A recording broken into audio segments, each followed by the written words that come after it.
After the conclusion of the Korean War, South Korea struggled to get back on its feet as it slowly rebuilt its infrastructure and economy, and it remained largely reliant on aid from its allies for many years to come. This situation continued into the 1960s, at which point South Korea's economy began to take off, eventually becoming one of the strongest in Asia. How did this happen? Read on to find out more about South Korea after the Korean War. A brief history of South Korea. South Korea is often referred to as a miracle or economic powerhouse and has one of the fastest growing economies in the world.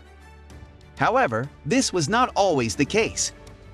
After gaining independence from Japan, North and South Koreans fought for power in what became known as the Korean War. During this time, the United States helped fund South Korea's military under Syngman Rhee's dictatorship, which lasted from 1948 to 1960. Coming into its own in the 1960s and 1970s, South Korea was in a different position from other countries because it didn't have a deep-rooted culture. In fact, many of the people who immigrated from North Korea after the war were isolated and had little knowledge about what was happening in the outside world.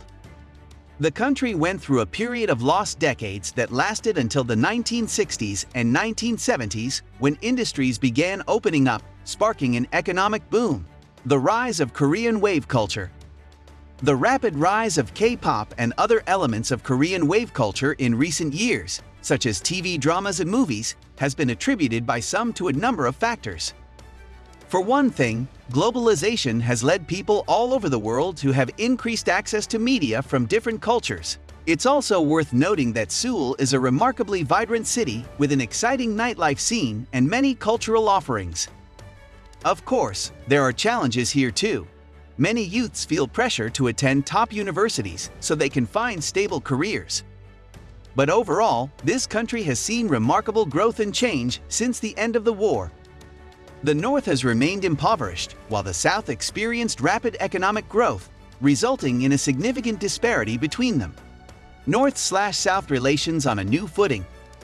In April 2018, North and South Korea met in Panmunjom for their first high-level talks in over 2 years. Kim Jong-un became the first North Korean leader to set foot on South Korean soil since 1953, when he greeted his counterpart Moon Jae-in at the military demarcation line on April 27. The historic meeting saw both sides sign a joint declaration affirming complete denuclearization of the Korean Peninsula and commitment towards establishing a lasting peace regime on the Korean Peninsula. The next day, President Trump called it a great day for the world. Economic success. South Korea has come a long way since the end of the Korean War. In 1957, it emerged from post-war poverty and became one of Asia's most industrialized nations. Today, it is a regional power with strong economic and diplomatic ties around the world. It also has an important role in global finance and trade, as well as being an IT powerhouse.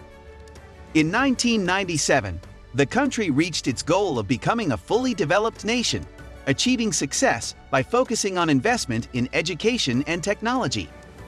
They are now seen as one of the 4 Asian tigers, countries that have successfully transformed their economies into knowledge-based societies with competitive industries. In addition to information and communication technologies, ICT, other major sectors include electronics, automobiles, petrochemicals, shipbuilding, and construction.